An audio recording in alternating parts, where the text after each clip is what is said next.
ya. Kemarin mungkin sudah pengenalan sama ketua dan sekretaris bloknya mengenai blok 5. Jadi di blok 5 ini kita mempelajari sistem ya. Kemarin kan kita baru mempelajari tentang jaringan. Sekarang di blok 5 kita mempelajari berbagai macam sistem yang ada di tubuh kita, baik secara makroskopis maupun secara mikroskopis. Nah, di sini kebetulan saya di blok 5 ini mengajar sistem digestifus, jadi sistem pencernaan.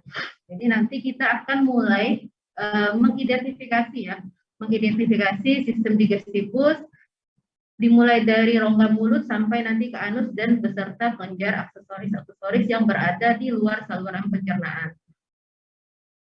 Sistem digestifus ini sendiri ada 3, saya bagi 3 sih sebenarnya, tapi memang bukan sebenarnya maksudnya sistem digestifus 1, 2, 3 tuh urutan itu bukan seperti itu ya. Jadi memang saya bagi biar nanti kalian lebih mudah untuk mempelajarinya. Jadi kalau sistem digestifus 1 itu kita akan mempelajari rongga mulut terlebih dahulu ya sampai ke gigi.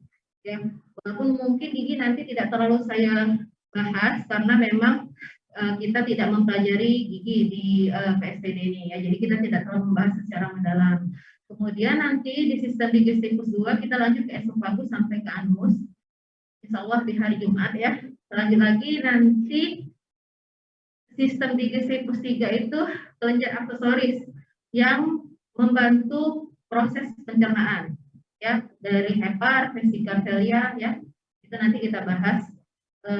Dan kelenjar pankreas, ada 3 kelenjar.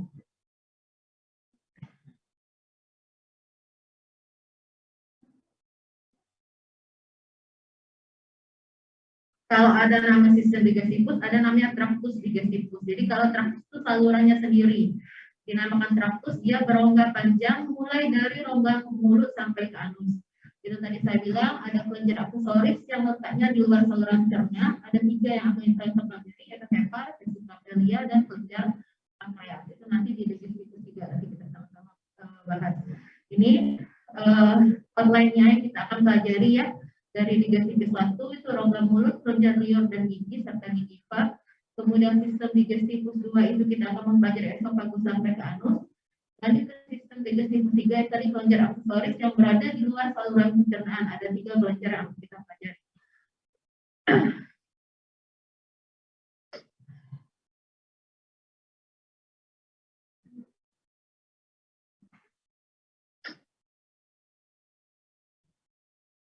Nah, ini adalah gambaran ya, gambaran sistem digestifus secara garis besar atau makroskopis. Saya mohon maaf ya, saya buka masker ya. Sepertinya saya nggak enak. Mudah-mudahan tidak menularkan kalian ya, hanya pilek ya. Mudah-mudahan amin. Di sini ada rongga mulut ya. Nah, di rongga mulut ini nanti juga kita akan mempelajari berbagai 3 kelenjar besar utama yang ada di rongga mulut, yang berada di luar rongga mulut, tapi dia akan mengalirkan air liurnya ke dalam rongga mulut melalui ductus excretarius yang berada di dalam rongga mulut. Nanti kita akan mempelajari kelenjar parotis ya. Kelenjar parotis itu kelenjar terbesar, kelenjar liur terbesar yang berada di bagian inferior dan di bagian inferior depan telinga. Kemudian ada submandibularis, ada kelenjar sublingualis, ada 3 kelenjar yang nanti akan kita pelajari. Kemudian ada gigi, kemudian ada lidah, kemudian ada kavitas oral atau mukosa oral. Mukosa oral itu bagian dari dalam rongga mulut yang merah. Yang kalian ada bisa rasa ya di dalam rongga mulut kalian itu, kalau kalian buka mulut itu kan, itu namanya kavitas oral. Jadi ada lapisan oral di dalam mulut kita, mukosa oral. Itu biasanya epitelnya itu squamous stratified tanpa lapisan tanduk. Nah, kemudian lanjut ke esofagus nanti, baru nanti ke lambung, kemudian ke usus halus, usus besar nanti baru ke anus. Nah, ini juga ada kelenjar aksesoris yang saya bilang tadi, ada lever, ada vesika velia, ada pankreas. Itu yang akan kita pelajari. Jadi kalian harus tahu dulu outline-nya yang harus kalian pelajari itu apa saja ya.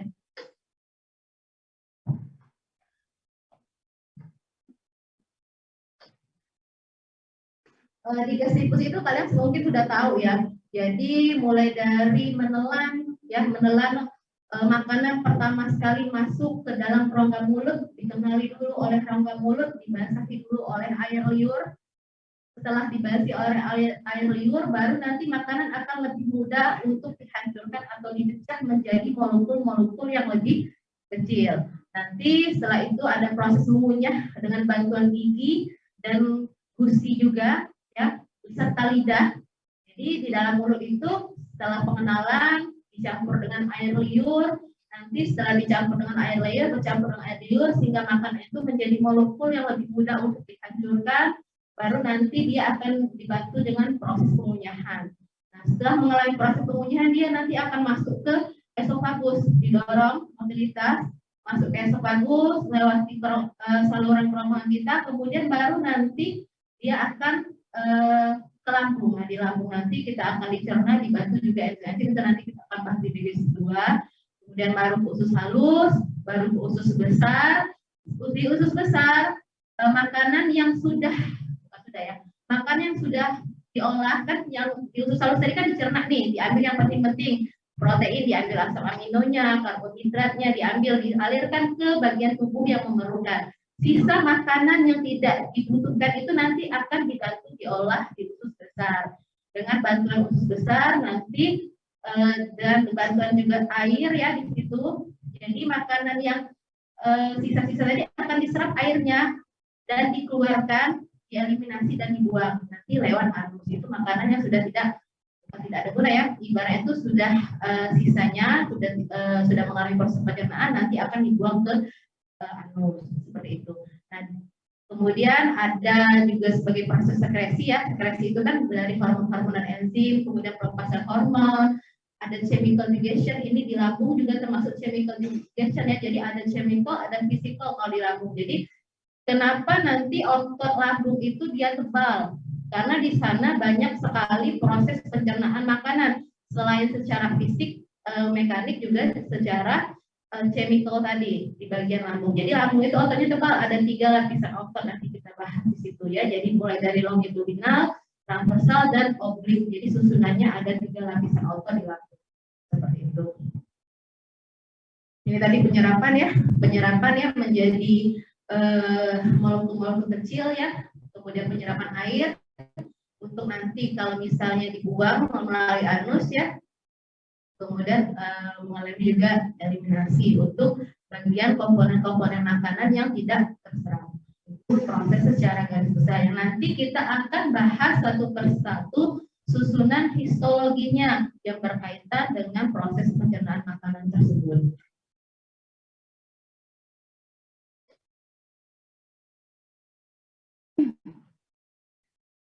Ini tadi saya bilang di rongga mulut, perkenalan makanan terlebih dahulu ya.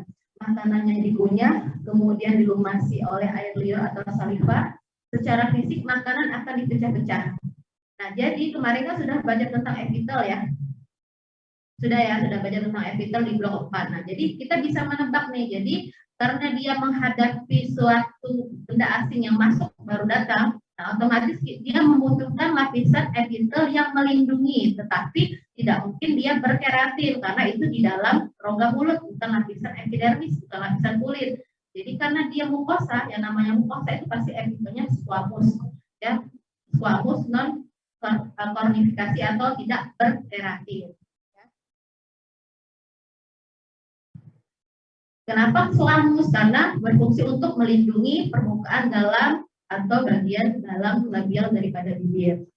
Di dalam rongga mulut juga terdapat bibir, ada bagian pipi, ada lidah, ada gigi, ada glandula salivarius dan palatum ya.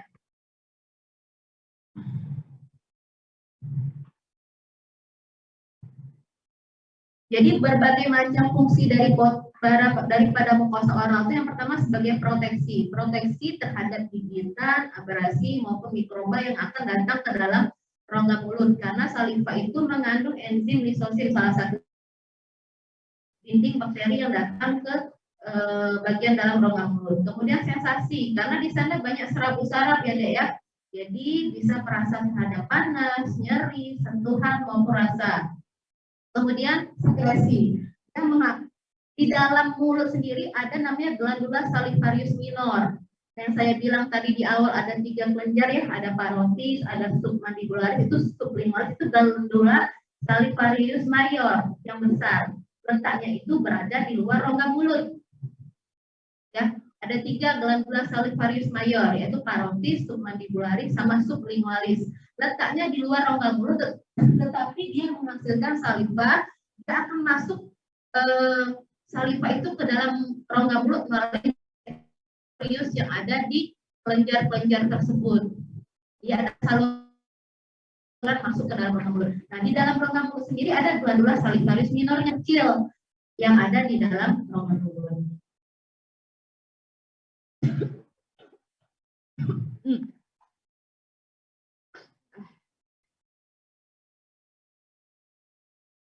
Ya, ini ya, ada 3 organisasi sebagai pengunyahan itu dibantu oleh gingiva dan hard palatum itu langit-langit keras ya. Hard palatum itu di bagian paling depan setelah gigi kita, itu hard palatum. Kemudian dinding, ada bibir, ada pipi, ada dasar mulut, ada bawah lidah, ada alveolar mucosa, dan spesialnya itu ada area merah pada bibir ya, karena di situ banyak pembuluh darah, dan ada dorsum lingua. Dorsum lingua ini bagian dorsal daripada lidah, di mana banyak papil-papil pengecap di sana yang membantu untuk mengenali rasa makanan kita. Ya, itu kenapa dibilang spesial ya.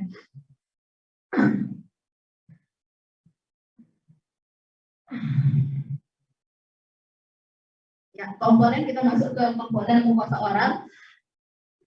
Jadi kita membagi ada lapisan mukosa, ada lapisan tunika submukosa, ya, nanti ada tunika muscularis, ada tunika serosa. Jadi pada dasarnya sistem digestifus itu terdiri dari 4 lapisan, ya, mukosa. Di bawah mukosa itu ada namanya submukosa. Biasanya di bawah mukosa submukosa itu berisi jaringan ikat, ya. Kemudian di bawah submukosa itu nanti ada tunika muscularis. Lapisan otot namanya deh, tunika muscularis. Di bawah tunika muscularis itu nanti ada tunika serosa atau tunika adventisia, tergantung nanti apakah ada jaringan ikat di sana. Nah, nanti ada beberapa bagian struktur itu yang tidak memiliki, misalnya nih di bagian tertentu dia tidak ada submukosa, tapi dia langsung ke muscularis, bisa seperti itu. Nah, lapisan mukosa ini kita bahas kalau di mukosa oral dulu ya. Lapisan mukosa ini pertama kita lihat dulu dari bagian paling dalam. Dia kan traktus digestifus ya. Untuk seperti orang itu seperti ini lah ya, seperti tabung ini ya. Jadi epitel mulai dari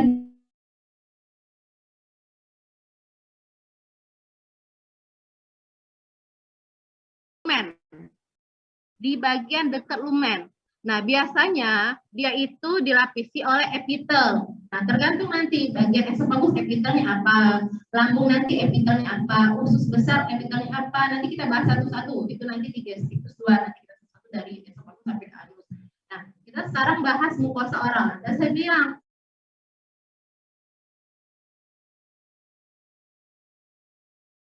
karena dia adalah mukosa oral, jadi squamous contact, tidak ada keratinnya.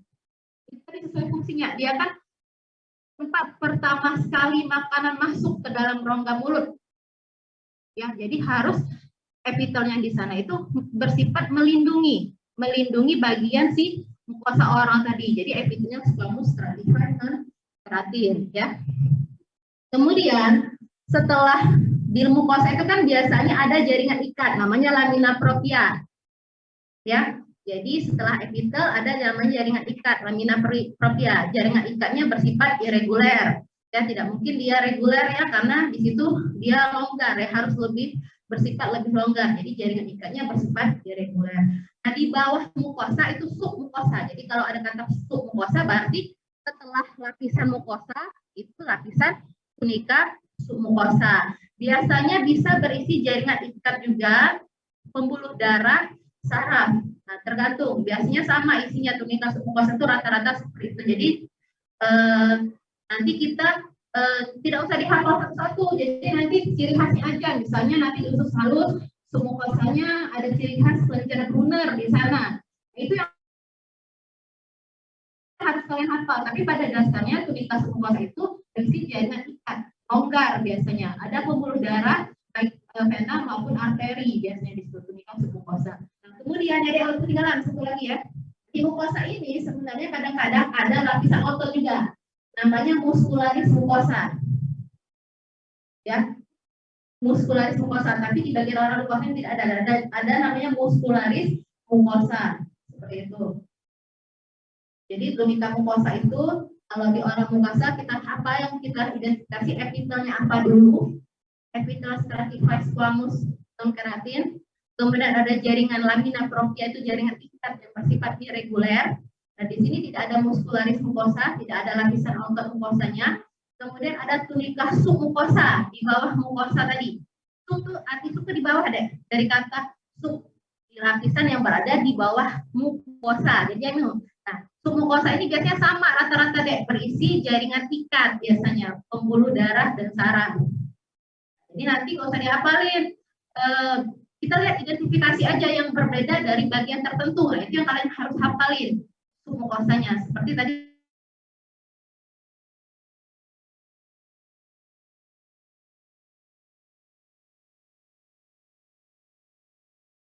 submukosa ada nanti tunika muskularis, lapisan ototnya. Habis tunika muskularis baru nanti tunika serosa atau aksesial, balik lagi ke jaringan ikat kembali. Ya.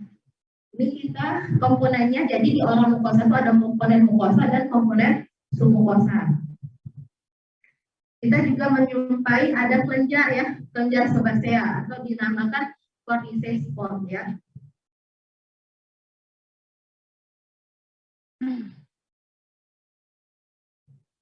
Nah, ini masih membahas bagian orang mukosa ya. Jadi ada sedikit penambahan ya. Ada sedikit ciri khas. Jadi di bagian gingiva itu kan gusi ya. Nah, gusi ini ada bagian epitelnya yang memiliki keratin. Yang mana coba?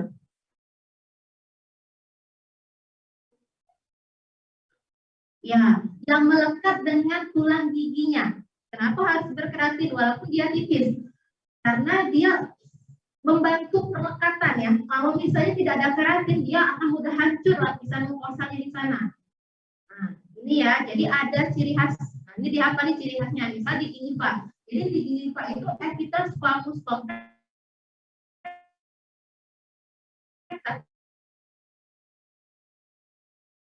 Palatum. Palatum ini langit-langit. Langit-langit ini kan terbagi atas langit-langit keras dan langit-langit lunak. Saya bilang tadi yang keras tadi kan mendekati gigi ya, mendekati gigi kan ada rasa ya. Kalau kalian raba langit-langit kalian itu kan ada keras ya, yang dekat gigi ya.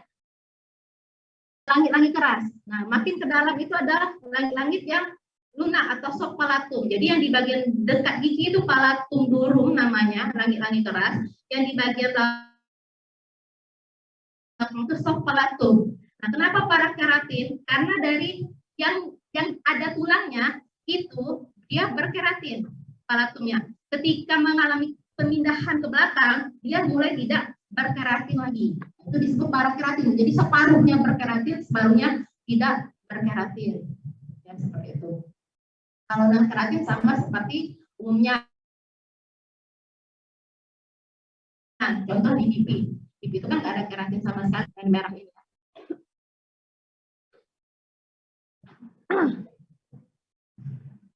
Yang di Zoom aman? Halo? Putus-putus dok, suka putus-putus. Suka putus-putus ya, gimana ya? Tapi sampai sini ada pertanyaan nggak? Coba jelas ya mungkin ya. Ada pertanyaan nggak? Ada bagian yang tidak mengerti? Apa ada yang mau diulang? Izin dokter, boleh yang ngulang di bagian palatum nggak dokter? Di epitelnya ya? Ya. Jadi di palatum itu kan ada palatum durum, namanya hard palatum, ada palatum mole atau soft palatum. Jadi di bagian palatum, kalau kalian rasa dekat gigi kalian itu ya, itu ada palatum durum karena ada tulangnya di sana. Ya, nah kalau ada tulangnya itu epitelnya itu berkeratinisasi, epitel squamous complex berkeratinisasi. Nanti kan dia mengalami perpindahan ke bagian paling belakang ya, dekat mulai masuk esofagus. Nah, itu palatum soft palatum atau mole. Nah, itu epitelnya itu sudah tidak berkeratin. Itulah disebut parakeratinisasi karena keratinnya itu paru-paru, tidak. Itu yang dimaksud dengan parakeratinisasi. Itu bukan? Iya, Dok. Cukup jelas ya?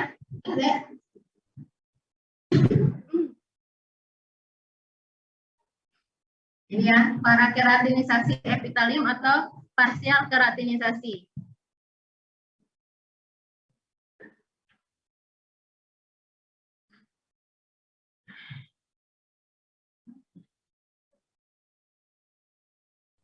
Nah, kita masuk ke labium oris, ya, bibir. Jadi kalau daerah bibir ini ada 3 daerah. Yang pertama area cutanea atau area kutisnya, area paling luar. Kalau area kutis atau cutanea atau kulit itu kan biasanya epitelnya squamous kompleks berkeratin. Beralih ke lapisan tengah itu namanya area rubra. Di sini area rubra.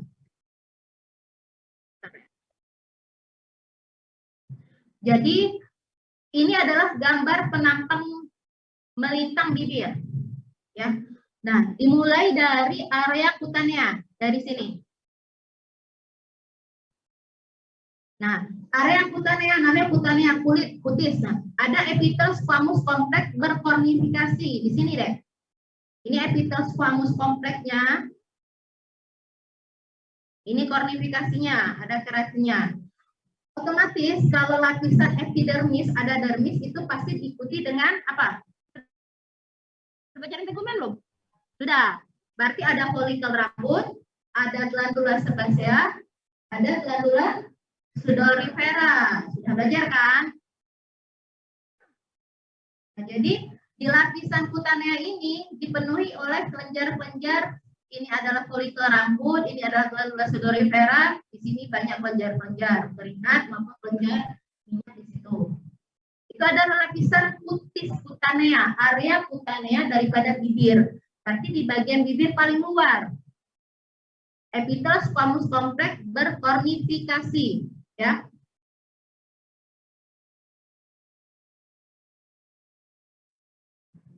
Ini namanya area tengah. Epitelnya squamous kompleks juga, tapi dia tidak berkornifikasi, bersifat transparan dan lebih tebal dibandingkan bagian luar. Tapi dia tidak ada kornifikasi. Karena dia bersifat transparan, di sini juga banyak pembuluh darah, jadi tampak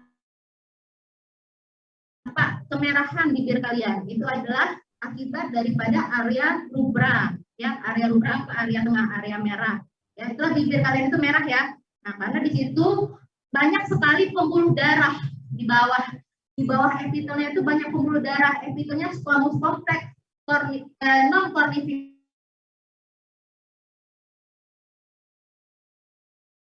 tapi dia bersifat tebal. Dia tidak ada folikel rambut maupun kelenjar oris. Kemudian lanjut ke area bagian dalam lagi, ini kan tengah ya, ini area bagian dalam, itu namanya area labial.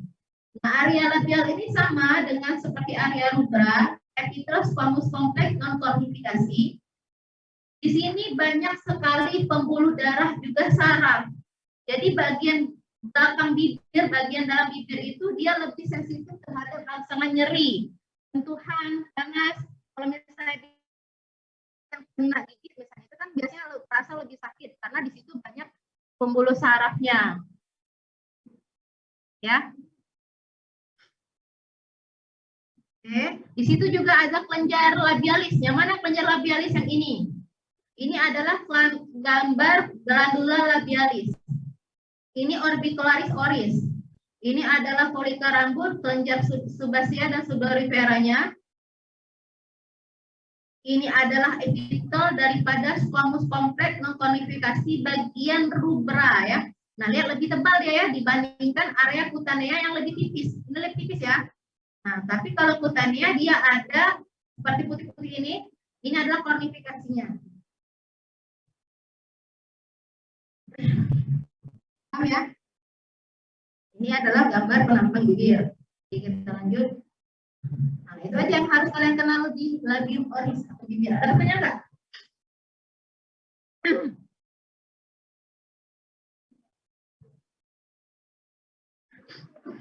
Jelas ya? Lanjut. Lidah. Lanjut ke lidah. Lidah ini berfungsi sebagai organ muskuler, jadi ada otot, maserasi makanan, menelan, dan membantu berbicara. Lidah ini ada dua permukaan ventral dan permukaan dorsal. Tadi sudah saya bilang di awal ya, dorsum lingua. Dorsum lidah tadi mempunyai spesialistik. Kenapa? Karena di dorsum lingual itu dia ada papila tempat sensasi rasa. Jadi ada 3 papila yang ada di dorsum lidah. Yang pertama papila filiformis, yang kedua papila fungiformis, yang ketiga papila circumvallata, yang keempat ada papila foliata. Tapi papila foliata ini tidak berkembang atau rudimenter pada manusia. Jadi yang kita pelajari hanya 3 papila, 1, 2, dan 3.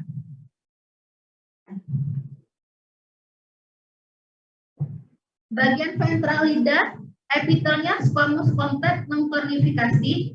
Lamina proprianya terdiri dari jaringan ikat yang tipis, tunica submukosanya ada jaringan ikatnya di permukaan. Nah, di bagian dorsal lidah itu ada 2/3 bagian anterior dan 1/3 posterior. Epitelnya squamous compact kornifikasi yang bersifat parsial. Jadi kenapa parsial? Karena di bagian anterior yang banyak papila filiformis, dia epitelnya berkornifikasi.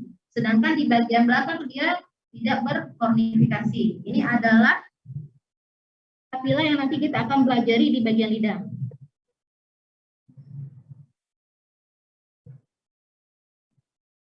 Lidah permukaan dorsal, ini permukaan dorsalnya ya. Ada bagian anterior, bagian depan, dan bagian posterior. Bagian anterior itu terdiri dari apek dan korpus hampir 2/3. Otot rangkainya orientasinya ke segala arah. Ini nade otot rangkainya ya. Nah, orientasinya ke segala arah. Kemana aja? Karena dia membantu untuk berbicara, membantu menelan, membantu mengunyah makanan ya. Jadi orientasi daripada otot lidah itu dia ke segala arah. Jadi tidak hanya satu arah ya. Kemudian bagian posterior. Bagian posterior itu di bagian belakang dorsal. Ini kan permukaan dorsal ya. Nah, jadi nanti di permukaan dorsal itu ada bagian anterior, ada bagian posterior. Jadi bagian anterior itu yang di depan, ini. Bagian posterior bagus sekali. Ya. Nah, itu posterior itu 1/3 bagian lidah. Nah, di bagian posterior itu ada namanya sulcus terminalis, tungan berbentuk huruf P dan mengandung banyak sekali agregat jaringan limfoid. Kenapa di bagian posterior banyak mengandung jaringan limfoid? Karena kan makanan sudah mulai masuk ke dalam. Jadi untuk melindungi makanan kita itu biar bakterinya bisa mati atau hilang, berkurang, itu ada jaringan limfoid yang nanti akan melawan hasilkan sistem imunitas di sana. Nah, ini gambarannya. Ya, jadi ini bagian anterior, ini bagian posterior. Jadi bagian apek korpus itu hampir 2/3 lidah itu bagian anterior. Nah, di belakangnya itu adalah bagian posterior. Ini yang namanya tadi sulcus terminalis. Ya. Ini daerah cekungan berbentuk huruf P. Nah, di sini di sulcus terminalis ini berjajar papila circumvallata. Yang besar-besar ini 8 sampai 12 buah di sini. Nah, di sini juga banyak kita temui tonsil lingua ya. Banyak tonsil di sini. Agregat limfoid. Ini di bagian depan ini kita temui papila filiformis dan papila fungiformis. Nah, ini ya, ini secara skematiknya gambarannya.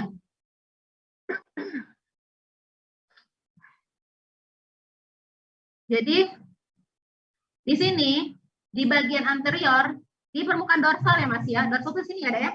Ya. Jadi permukaan dorsalnya itu di bagian anterior itu kita bisa temui papila filiformis dan papila fungiformis. Jumlah papila yang paling banyak itu adalah papila filiformis. Nah, di sini. Nah, di sini yang saya bilang tadi sulcus terminalis. Nah, di bagian depan sulcus terminalis tadi ada papila circumvallata, papila yang paling besar. Jumlahnya 8 sampai 12 buah. Nah, ini adalah tonsil lingua ya, makin ke dalam ini tonsil lingua nanti. bahas satu-satu mulai dari papilla filiformis.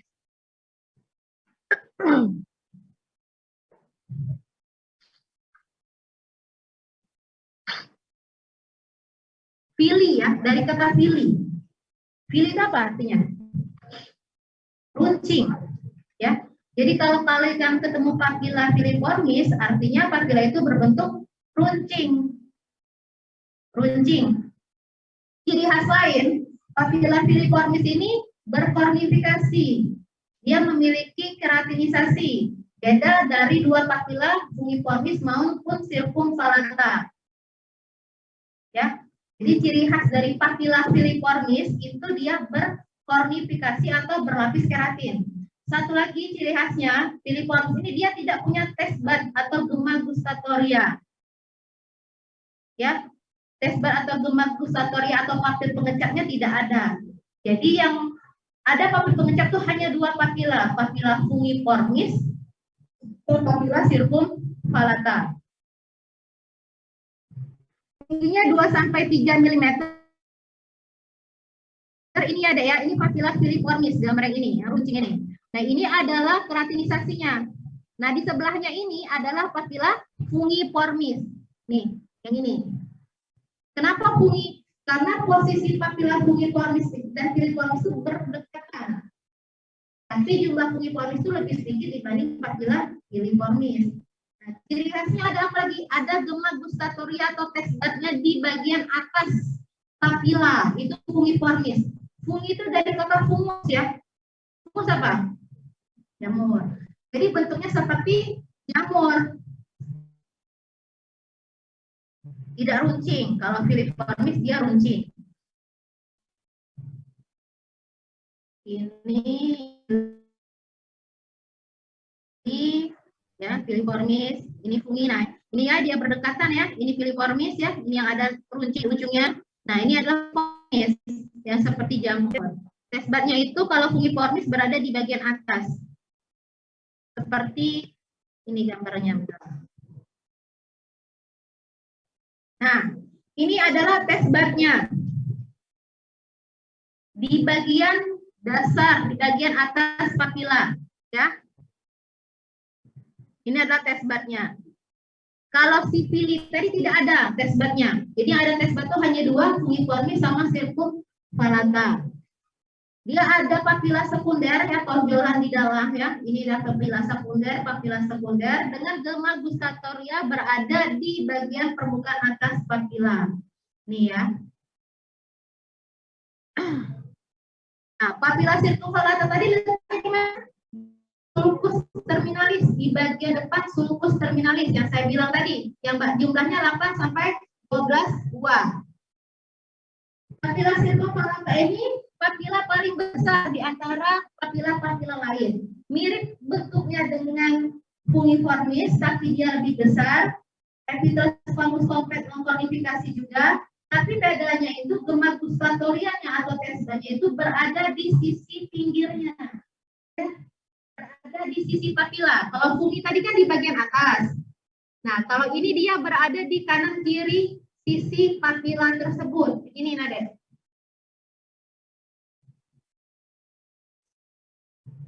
Nih. Ini ada taste bud atau papil pengecap. Ya, jadi nanti makanan itu diolah. Di sana ada sel sustentakuler, ada sel gustatoria, ada sel basal di situ. Jadi ada namanya sel penyokong, ada sel pengecap di dalam gema gustatoria ini, dan ada sel basal. Sel basal itu nanti yang berfungsi sebagai stem-selnya yang membantu menggantikan apabila sel sustentakuler sama sel gustatorianya mengalami kerusakan atau ibarat itu umurnya sudah habis ya. Jadi ada sel basal di sana. Nah, jadi yang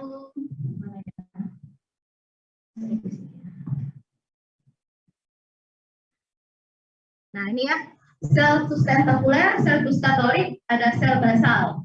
Taste bud ini. Selain itu juga taste bud juga bisa dijumpai pada mukosa palatum mole ya, di bagian belakang palatum mole atau soft palatum tadi, di faring dan juga epiglottis. Nah, secara garis besar Kalau dibesarin, ini adalah gambaran daripada si test bud tadi atau gema gustatoria. Jadi makanan itu akan masuk bercampur dengan air liur menuju ada korangan di sini, ada lubang kecil untuk nanti diolah di sini bersama sel-sel ini, terutama bersama sel gustatorik. Nanti sel gustatorik itu yang nanti akan menyampaikan ke saraf eferen untuk nanti ditranslatekan rasa yang ada pada makanan tersebut. Asin, manis, pahit, asamnya ataupun umami ya, begitu ya. Jadi lewat sini deh dia masuk, nanti di sini kan ada saraf ya. Saraf itulah nanti akan nyampe ke otak kita untuk diantarkan, diidentifikasikan, oh ini rasanya seperti ini makanan ini. Ini sudah berbeda ya. Papilla coliata neurodementor yang kita nggak ada preparannya dan tidak perlu kalian pelajari. Jadi ada 3 papilla saja yang kita pelajari. Ada pertanyaan? Masih muda lah ya, kalau orang mulut ini masih sedikit. Nanti kalau sudah esopagis agak banyak sampai anus. Di lidah juga ada kelenjar ya, glandula sama tonsil lingualis ya. Glandula lingualisnya itu ada 3 ya, dihafalkan aja namanya. Jadi kelenjar lingualis itu namanya glandula nummi, nama lainnya glandula blandini, disebut glandula mitus. Kenapa mitus? Berarti dia menghasilkan serosa dan mukosa. Kemudian ada glandula von Ebner, itu glandulanya glandula serosa. Kemudian ada glandula lingualis posterior atau glandula mukosa yang bersifat mukosa. Jadi yang mitus itu nummi ya. Glandula lingualis posterior dia bersifat mukosa. Kemudian lidah juga tadi saya bilang di bagian belakang sekali ya, posteriornya tadi banyak agregat limfoid, ada tonsil lingualis ya untuk membantu apabila ada bakteri yang masuk ke dalam makanan kita. Jadi diolah terlebih dahulu di tonsil lingualis. Jadi bakteri kan bisa mati. Epitel squamosnya kompak non konifikasi ya, bersifat asinus mukosa di bagian lingualis posterior. Ini adalah gambaran daripada tonsil-tonsil daripada lidah ya. Ini sudah tadi tes bud saya jelasin. Nah, tes bud ini jangan kamu cari selnya nanti kalau di mikroskop. Ya, jadi gambaran itu seperti putih aja di pinggir sisi papila itu nanti. Ya, karena kan kita mikroskop biasa ya, bukan mikroskop elektron. Kalau mikroskop elektron kan memang bisa melihat sel secara spesifik. Oh ini sel spektakuler, ini sel gustatorik, ya. Nah kalau ini kita tidak bisa, tidak kelihatan selnya. Jadi nanti tampak seperti gambar putih seperti tong itu ada. Tong apa ya namanya? Yang tong ada. Kayak drum ya. Atau bahasa Indonesia bukan tong belum. Intinya seperti tong itu. Jadi gambarnya kalau fungi warnis dia di bagian atasnya yang ini ketemu. Nah, kalau ini circumvallata karena dia berada di sisi papila, jadi tampak seperti putih. Gitu. Kita cari sama-sama ya. Ada epitelnya, berarti epitel squamous compact non kornifikasi. Kalau untuk papila fungiformis sama circumvallata, kalau filiformis tadi kan berkornifikasi, tidak ada test bud. Nah, kalau ini ada test bud, dia tidak berkornifikasi. Kita lihat, kalau dia di bagian atas, itu namanya fungiformis. Nah, kalau di sisi papila, itu circum.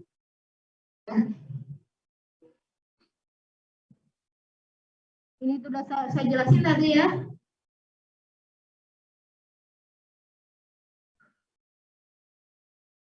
Oke, lanjut. Ada pertanyaan enggak? Ya.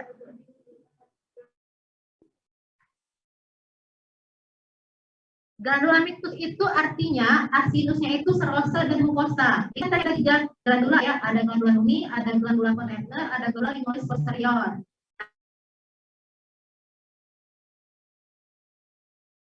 Nah, glandula nummi tadi mictus artinya itu asinusnya, asinus apa? Sel yang menghasilkan cairan bersifat serosa mukosa. Jadi ada asini mukosa sama asini serosa. Nah, bisa makan mitus apabila asinusnya bersifat dua, bersifat serosa maupun bersifat mukosa. Jadi dia menghasilkan cairan yang bersifat serosa, ya. Serosa itu biasanya dia encer kayak protein, dan satu lagi bersifat mukosa. Itu yang nuni ya, nuni. Nah, kalau yang tadi kan serosa, itu serosa saja sifatnya. Nanti kita lihat ada gambarnya. Gimana histologi gambaran asinus serosa maupun asinus mukosa itu beda nanti. Gambaran histologinya. Itu namanya mitos. Lagi pertanyaan? Kok saya seperti melihat wajah-wajah baru ya? Enggak ya?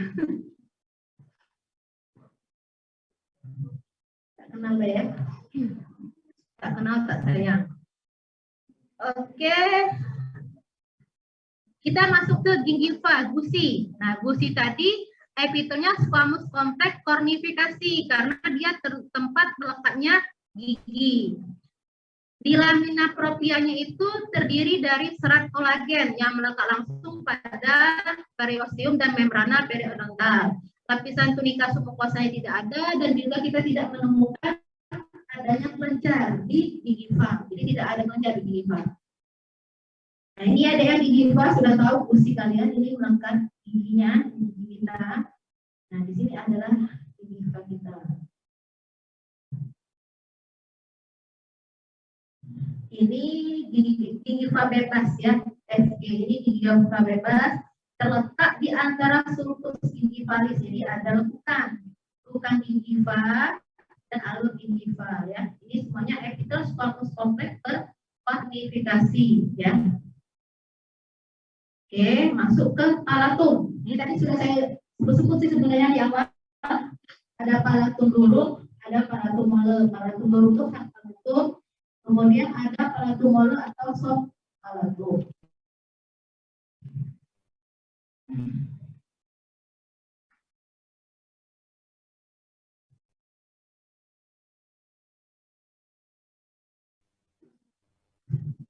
Nah, ini saya bilang ya.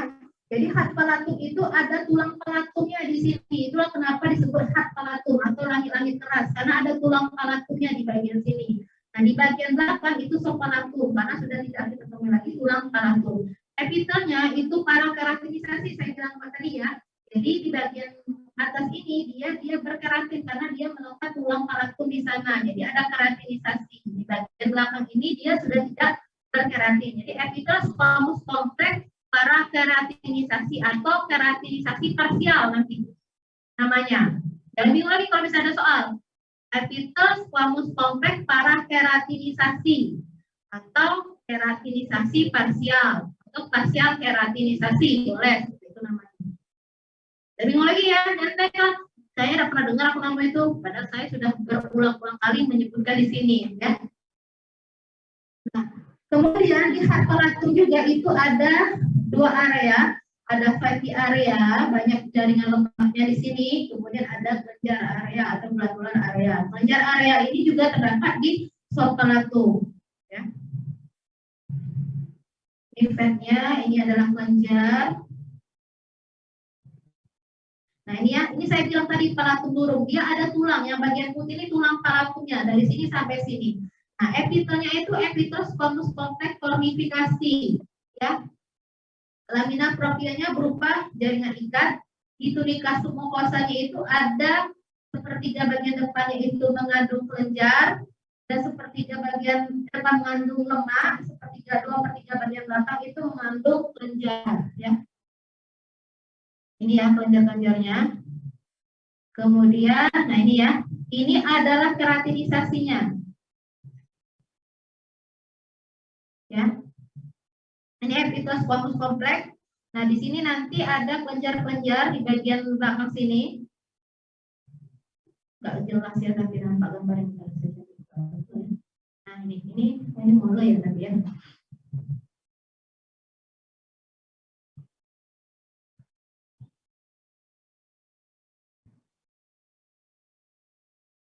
Nah, jadi di sini hanya menampakkan keratinisasi saja ya, Dek, ya di sini ya. Ini yang lapisan tipis ini. Ya. Enggak kelihatan lemak sama kelenjarnya di sini. Nah, ini kalau palatum mole. Palatum mole itu kan kelanjutan dari palatum durum di bagian belakang, ya. Epitel squamous kompleks dia tidak berkornifikasi, lamina proprianya berupa jaringan ikat longgar, submukosanya terdiri dari kelenjar mukosa dan mitus, ya. Nah, di sini juga banyak terdapat otot-otot, ya. Kemudian di palatum mole itu kan ada yang menghadap ke paring. Nah, yang menghadap ke paring epitelnya berubah menjadi pseudokompleks berselial. Dijumpai juga dengan jaringan ikat berisi kelenjar-kelenjar tetapi tidak ada submukosa. Nah, ini adalah gambarannya, ya. Ini adalah granula seromukus yang mitus tadi. Memang nggak kelihatan di sini, ya. Nanti kita lihat gambar asinus yang perbedaannya seperti apa. Nah, ini adalah ototnya, ya, otot. Ini adalah limfoid, ya, nodul limfoid, ya, yang biasanya ungu-ungu, ya. Ungu-ungu seperti bulat itu adalah limpatik nodul, ya, agregat limfoid atau sekumpulan limfoid. Ya, ini adalah epitel stratified kompleks tidak berkeratin di sini. Nah, ini kelenjar semua ada yang putih-putih, nampak seperti ini. Ini kelenjar, ini adalah otot skeletal muscle. Harusnya kalian sudah bisa mengidentifikasi otot, ya, karena memang sudah kita pelajari otot kemarin. Ini gambar otot nih. Ini adalah limpatik nodul yang ungu bulat-bulat ini, ya. Nih. Nah, ini kalau dibesari tapi malah nggak jelas, ya, gambarnya, ya. Nah, ini skeletal muscle. Ini SM tulisannya, ya, gambaran otot, ya. Ini epithelium squamous, ya. Nih. Ini kelenjar, ya. Nih, gambaran putih-putih. Nih, ini gambaran kelenjar. Nah, itu adalah gambaran kelenjarnya. Nah, kita masuk ke cepetan, ada pertanyaan nggak? Aduh, saya mau ngasih. Ada yang tanya nggak? Jelas, ya? Jelas apa nggak jelas? Di GSEP 2 nanti lebih banyak.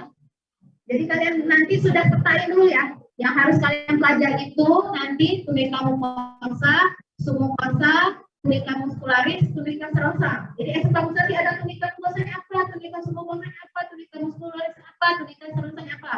Lambung seperti itu. Nanti usus halus juga seperti itu. Usus besar juga seperti itu. Jadi sudah ada gambaran. Jadi yang harus kalian pelajaran itu lapisan-lapisan itu. Jadi tadi itu tunika mukosa. Saya bilang tadi tunika mukosa itu bagian dekat lumen. Biasanya epitel sama jaringan ikat. Nanti kita bahas satu-satu. Epitel esophagus apa, epitel lambung apa. Nah, biasanya tunika mukosa itu ada jaringan ikat, ada lamina propria. Ada juga muscularis mukosa. Jadi ada lapisan otot yang berada di lapisan tunika. Itu satu lapisan dulu, ke lumen. Kemudian nanti tunika mukosa ada namanya tunika submukosa. Itu kan sub di bawah, nanti di bawah mukosa itu ada submukosa. Biasanya dia berisi kelenjar, jaringan ikat, pembuluh darah maupun saraf. Nanti kita bahas satu-satu apakah ada perbedaan di masing-masing bagian yang kita pelajari. Setelah submukosa ada apa? Tunika muscularis. Jadi lapisan khusus otot. Kalau tadi kan muscularis mukosa, ya. Ini ada di bawah submukosa itu ada tunika muscularis. Nah, lapisan otot itu beda-beda. Yang lambung tentang lambung itu lapisan ototnya itu dia lebih tebal. Di bawah tunika muscularis ada tunika adventisia atau tunika serosa. Nah, itu nanti yang kita akan bahas, ya. Ini kan kita baru permulaan, baru organ rongga mulut. Nanti dari esophagus sampai anus itu mempunyai perbedaan masing-masing. Jadi nanti bolehlah kalian sudah membuat sketsa-sketsa atau kalian buat bagan di rumah. Saya esophagus, tunika mukosanya apa. Nanti buat kotak-kotak tinggal isi aja pada saat itu. Oh ini. Jadi nggak susah lagi kalian. Nah, seperti itu cara belajarnya, ya. Nah, lanjut ke glandula salivarius mayor. Glandula salivarius mayor ini saya bilang tadi kelenjar air liur yang berada di luar rongga mulut. Dia menghasilkan air liur dan menghantarkan air liur ke dalam rongga mulut melalui ductus excretorius. Ya, ada 3 kelenjar, kelenjar parotis, glandula parotis, glandula submandibuloris, dan glandula sublingualis. Ini salivarius minor, kita lihat tadi sudah saya bahas ya, terdapat di mukosa mulut. Ya, kalau yang minor itu langsung bermuara ke dalam epitel mulut karena posisi si salivarius minor memang adanya di dalam rongga mulut. Kalau salivarius mayor ini tadi dia berada di luar rongga mulut. Jadi si salivanya itu masuk ke dalam rongga mulut melalui ductus excretorius, itu ya. Glandula salivarius minor ini dia akan bersekresi terus-menerus dan membasahi rongga mulut. Glandula salivarius mayor ini dia melalui ductus excretorius, unit sekretori seluler. Nah, ini saya bilang tadi namanya asinus, jamaknya asini ya. Kalau diganti itu biasanya bentuk jamak asinus, asini. Asini itu kalau banyak, unit sekretorinya banyak. Ada dua, ada bersifat serosa saya bilang tadi. Serosa ini cairannya bersifat encer kayak protein. Ada yang bersifat mukosa, mukos ya, mukus. Mukus itu cairannya lebih kental ya. Di saliva menghasilkan amilase dan lisosim. Ini juga membantu proses pencernaan karbohidrat ya, memecah karbohidrat menjadi glukosa, kemudian lisosim. Lisosim ini akan menghancurkan di dinding sel bakteri. Karena dia ada kelenjar, di asinus itu ada sel myoepitel. Myo itu artinya apa? Jadi epitel yang memiliki kekhususan, dia bisa berkontraksi. Jadi kan si asinus tadi menghasilkan baik serosa ataupun mukosa, tergantung jenisnya apa. Nah, si sel myoepitel ini berada di bagian atas daripada asinus. Nah, nanti si sel myoepitel inilah yang akan berkontraksi mengeluarkan sekret tadi untuk masuk ke dalam ductus excretoriusnya. Mulai dari ductus yang paling kecil, itu namanya ductus intercalaris, nanti ke ductus striata, baru nanti ke ductus intralobularis, sampai terakhir ductus yang paling besar, ductus interlobularis. Jadi, si asinus tadi ada namanya sel myoepitel untuk membantu mengeluarkan, memeras, ibarat itu deh, memeras cairan yang ada di dalam asinus tadi. Kayak kalau misalnya kalian meras jeruk ya, nah, diperas, itulah yang dibantu oleh sel myoepitel. Dari kata otot, myoepitel, epitel khusus yang dia bersifat berkontraksi seperti otot. Jadi bisa cairan dari si asinus tadi keluar, masuk ke ductus untuk dialirkan ke menuju ke ductus yang paling besar dan masuk ke dalam rongga mulut. Paham nggak sih?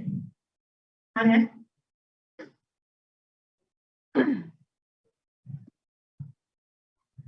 Nah, ini gambarannya asinus rosa sama asinus mukosa. Jadi kalau asinus rosa dia berbentuk piramid, ini yang dibilang piramid. Nukleusnya bulat, berada di basal. Nah, kalau asinus mukosa, mukus, sitoplasmanya berisi penuh karena dia mukus, yang mukus itu kan kental. Nah, sitoplasmanya penuh berisi mukus sehingga mendorong si inti sel itu menjadi gepeng. Mirip lipid jadi ya, ya, tapi bukan gambar lipid, beda gambarnya. Jadi inti sel si mukosa ini dia itu berada di bagian basal, tapi dia kalau tadi kan bulat inti selnya. Kalau ini dia inti selnya menggepeng karena tertekan oleh mukosa yang banyak di bagian sitoplasmanya. Itu gambarannya ya, secara menyeluruh.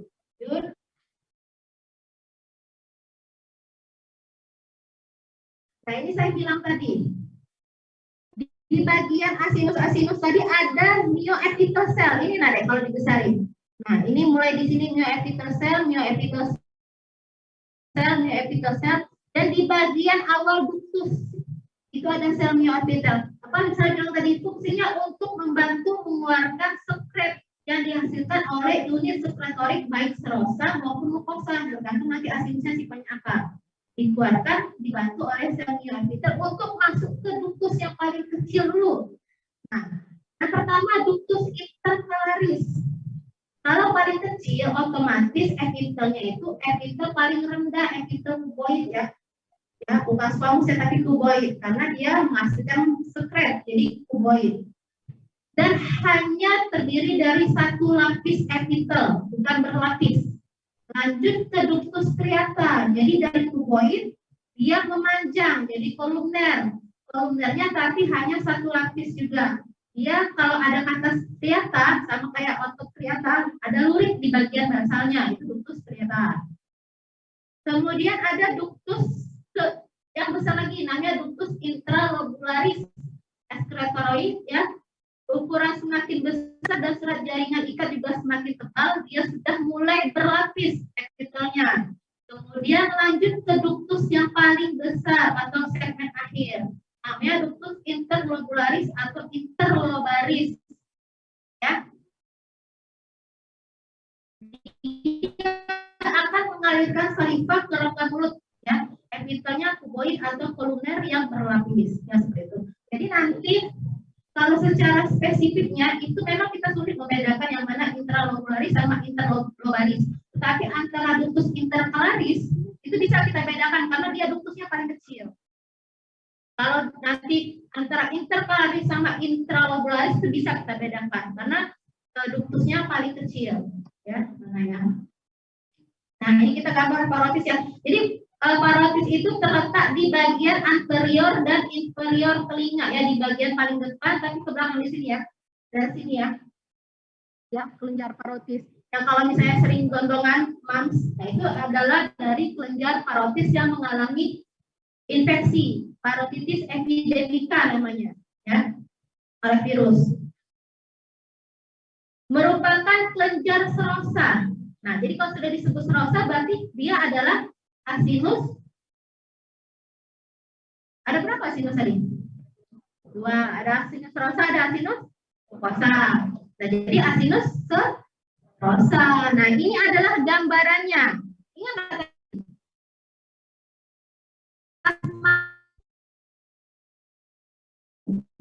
Kemudian intinya itu bulat ini. Nanti kalian lihat nih, intinya bulat, berada di basal tapi dia bulat. Bentuk selnya piramid, jadi kayak segitiga gitu. Kayak gini bentuknya. Ada inti sel di bagian basalnya berbentuk bulat. Nah, ini adalah gambaran asinus serosanya. Nih. Yang mana ductus? Ini semua ductus deh, yang ada lubang di tengah-tengah ini namanya ductus. Ductus itu tempat mengalirkan. Jadi ada lubang di tengah. Mulai yang paling kecil, mana ya, ductus intercalaris ya. Nah, ini ductus intercalaris, ini paling kecil. Nih, ada lumen di bagian tengahnya. Ya, kalau ini kan serosanya ini ya, gambaran serosa ya. Nih, intinya berada di bagian pinggir, basal, dan bulat. Nah, ini adalah ductus intercalaris yang paling kecil dulu. Nah, yang paling kecil itu namanya ductus intercalaris. Ini saya sering masukin batu ujian ya. Jadi kalau yang kecil sekali itu ductus intercalaris. Nah, lanjut ke ductus yang agak lebih besar. Nih, ductus striatus. Nah, kalau memang misalnya ini ke striatus ya, Dek ya. Nah, kalau kalian bisa melihat nanti, itu ada garis-garis di antara epitelnya ini. Itu ductus striatus. Nah, lanjut yang lebih besar tadi intralobuler sama interlobularis yang paling besar.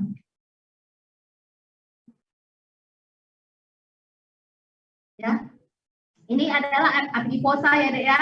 Ini gambar adiposa nih, putih-putih. Nah, ini adalah jaringan ikat yang berada di antara asinus.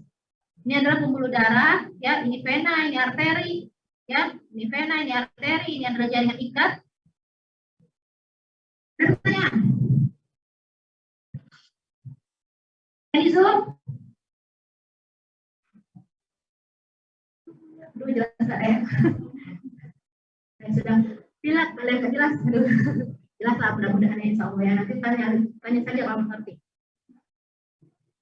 Sitoplasmanya basofilik. Nah, basofilik itu ini ya, basofilik itu warnanya keunguan kalau dicek, ya, tuh ya. Kita bandingkan nanti dengan submandibularis. Nah, kalau submandibularis sama sublingualis, ya ini dua. Bersifat asinus rosa sama asinus mucosa. Nah, tergantung nanti yang mendominasi apa. Kalau di submandibularis, serosa yang mendominasi, tapi dia kita tetap ada asinus mucosa di sana. Yang mana asinus mucosa? Yang ini deh, nih. Yang lebih besar. Nih, ini ya. Ini intinya gepeng, lihat nih. Kelihatan nggak kalian? Nah, ininya gepeng. Nah, ini adalah asinus mucosa yang putih, sitoplasmanya tidak basofilik. Asinus mucosa karena mengandung mukus. Mukus kan kalau diwarnai dia tidak terwarnai. Jadi warnanya sama seperti kalau droplet lipid, kalau diwarnai dia jadi putih. Ya, ini adalah asinus mucosa. Intinya gepeng berada di basal. Yang ini adalah asinus rosanya. Jadi sifat submandibularis ini mitos asinus rosa dan asinus mucosa. Tapi yang mendominasi itu beda-beda. Kalau submandibularis dia serosa mendominasi. Lihat lebih banyak mana nih? Mucosa atau serosa? Serosa. Kalau sini beda. Kalau parodis tadi adalah bagian serosa benar, nggak ada ininya, nggak ada mucosa sama sekali. Dia gambarannya dia basofilik. Jadi stafa ungu ya basofilik itu ya. Nah, lihat nih. Nah, beda ya? Beda kan? Beda lah deh. Nangis. Nah, di bagian nih, nah ada ciri khas lagi deh. Di bagian asinus mucosa itu ada namanya demiluna serosa.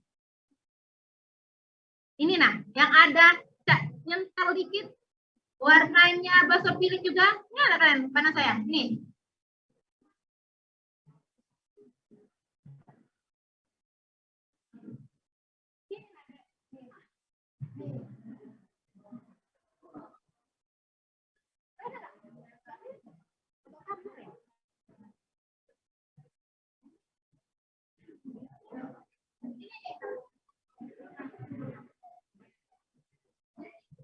Ada gambaran demiluna serosa. Jadi gambaran seperti bola salju itu adalah bagian daripada si serosa yang ada di mucosa. Itu ada di bagian submandibularis karena dia bersifat mitos ya. Nah, ini nanti kita lihat aja lah di misalnya ya, misalnya lebih jelas atau yang sebelum jelas ya, karena kalau saya ini nggak terlalu jelas. Yang ini tadi saya bilang tadi, yang ini yang sebenarnya, ini adalah asinus serosa. Ya, asinus serosa itu warnanya bersifat putih. Jadi pada saat diwarnai dia atau bisa warna pink. Kalau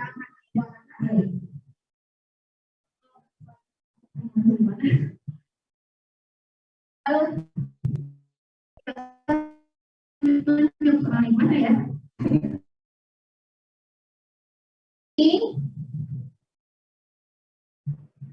Ini ya, ada panahnya, lihat panahnya aja ya, pasien yang di Zoom ya. Nah, ini adalah asinus rosanya. Asinus rosa itu sitoplasmanya bersifat basofilik, intinya bulat berada di basal. Nah, ini adalah asinus mucosa. Asinus mucosa itu kan mukus kental ya. Jadi kalau diwarnai dia tidak terwarnai, jadi warnanya putih sitoplasmanya. Nah, intinya berada di bagian pinggir tapi dia gepeng karena sitoplasmanya berisi mukus yang kental. Nah, terus ada ciri khas lagi, ada namanya demiluna serosa. Ya. Nah, demiluna serosa itu adalah asinus mucosa yang ditutupi oleh asinus rosa sedikit. Ya, ini kan asinus mucosa nih. Ada nyentel dikit warna biru, basofilik. Nah, itu adalah demiluna serosa namanya.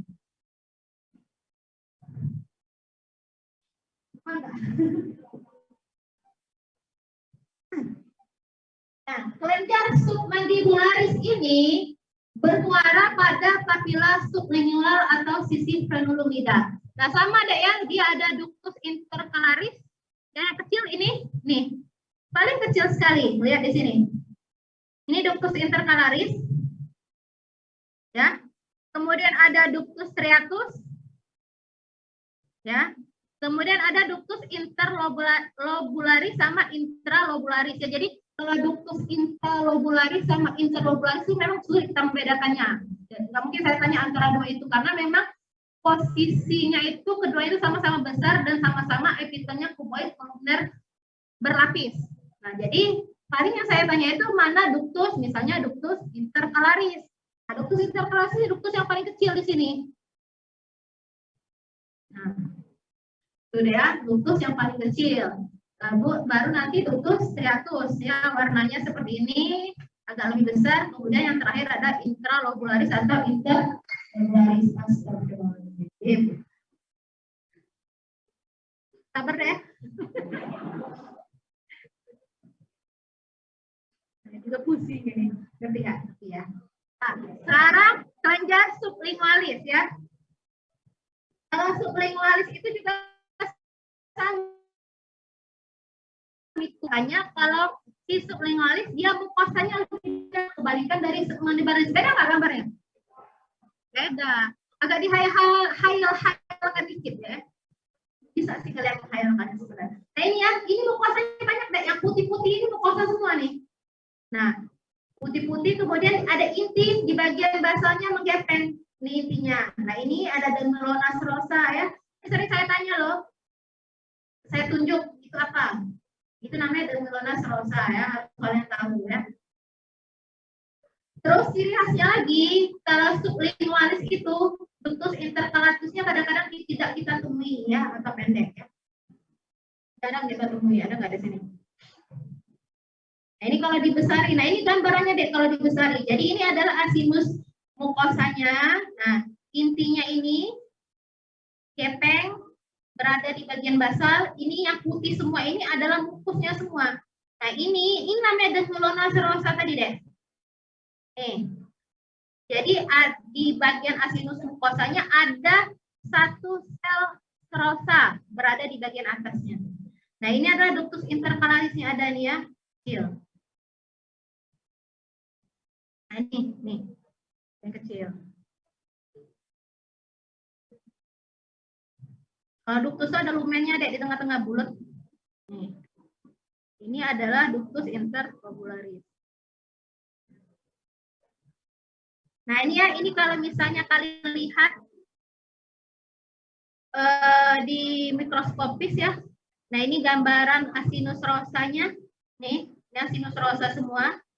Nih, intinya bulat berada di bagian basal ya. Nih. Nah ini adalah ductus intercalarisnya yang kecil. Dan ada bagian tengah kosong, itu adalah lumennya. Inilah ductus striatusnya. Nah, selesai. Belum deh, belum. Nah, fungsi saliva, baca sendiri ya. Untuk proteksi. Capek saya deh. Baper. Kalian baca sendiri lah. Kalau saliva itu kalian sudah tahu kan, ada enzim amilase, ada lisosim di sana ya. Ya, dia bersifat sebagai lubrikasi atau membasahi ya. Hafalkan saja, dibaca sendiri.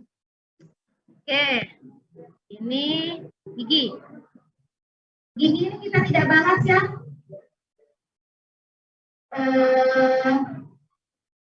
Karena memang kita tidak belajar ya. Jadi gigi itu ada corona ya. Corona itu bagian mahkota ya. Ini itu adalah leher ya. Radik itu adalah akar gigi. Nah, ada nama email ya. Email ini bagian terkeras dari gigi. 96% mengandung kalsium fosfat. Tebalnya 2 sampai 2,5 mm. Secara histologi juga kita tidak mengamati, hanya secara mikroskop elektron. Nanti ada kristal anorganik yang terletak di jala-jala organik ini, cukup dibaca ya. Lapisan email ini dapat dirusak oleh kuman-kuman atau makanan yang tinggi karbohidrat yang terlalu asam. Kerusakan pada email tadi kan dia kan bagian sini ada. Ya ini kan bagian paling luar tuh email dulu nih. Ya. Terus dentin, ya, ini pulpa, ini adalah sementum atau akar gigi. Nah dia nanti akan penyusunnya dari dalam ini gigi, dari luar ya, gingiva dulu, ya, baru nanti tulang alveoler, baru ligamentum periodontal, baru nanti yang paling dalam ini adalah cementum. Nah, itu aja yang kalian perlu untuk ketahui lapisan gigi. Ya. Jadi kalau misalnya baru sampai enamelnya, kerusakan gigi itu biasanya dia tidak terasa nyeri, belum terkena saraf. Tapi kalau sudah sampai ke dentin,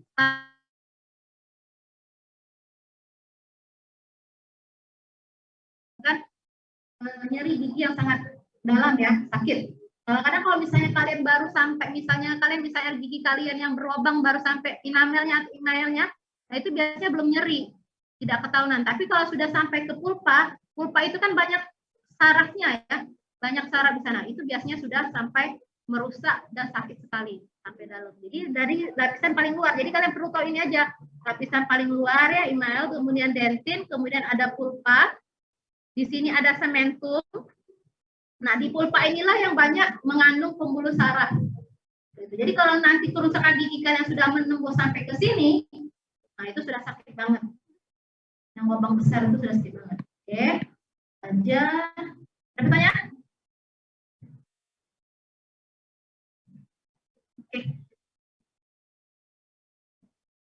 Ya, ini gigi yang terletak di anterior berkembang lebih cepat ya. Bagian oklusal itu berkembang, oklusal tahu nggak kalian? Bagian bawah ini apikalnya atas. Nah, bagian bawah ini kan lebih cepat dibandingkan bagian atas. Tapi nggak?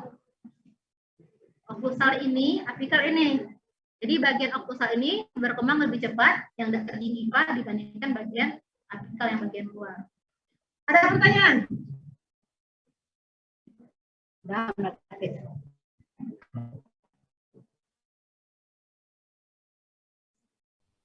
Kapan quiz? Belum buat soal saya. Jadwalnya kapan quiz? Coba depan.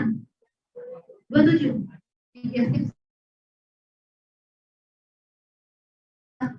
Digasih 2-nya libur ya? Libur nggak sih? Nggak tahu saya. Jadi sebenarnya kan, enggak. Jadwal saya itu di GSIP 2 kan Jumat nanti jam 10 kalau nggak salah ya. Kemudian di GSIP 3 rencana saya itu sesudah praktikum hari Selasa. Selasa kan kita ada praktikum di GSIP 1 ya. Nah, rencana saya itu sesudah praktikum hari Selasa itu di GSIP 3. Tapi katanya ya, nggak tahu enggak. Tutorial pagi-pagi. Karena sudah libur. Karena mana ketua kelas? Kelas? Benar nggak? Nggak tahu kamu.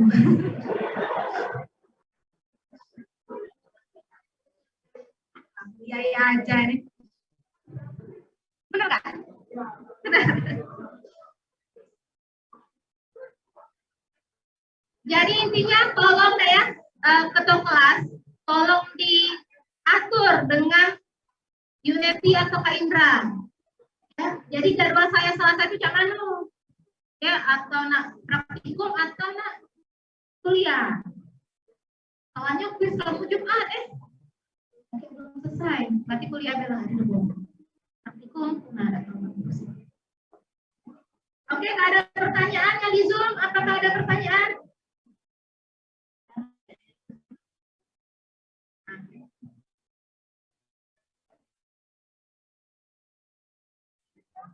Gitu ya. Halo. Ada pertanyaan nggak? Jelas. Udah nggak jelas. Alhamdulillah ya Rabbil alamin. Nanti dalam, iya, silakan.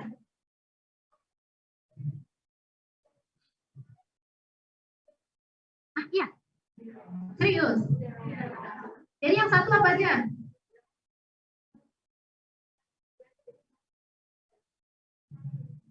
Alhamdulillah belum buat soal aku.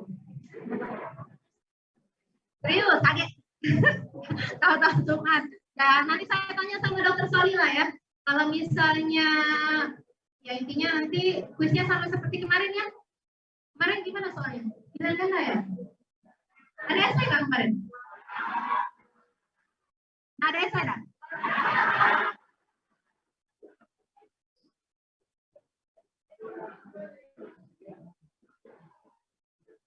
Jadi pilihan ganda. Pilihannya kemarin tuh kalau salah pilihannya lebih dari satu ya, yang benar. Yang lebih dari satu yang mana praktikum ya? Oke. Kalau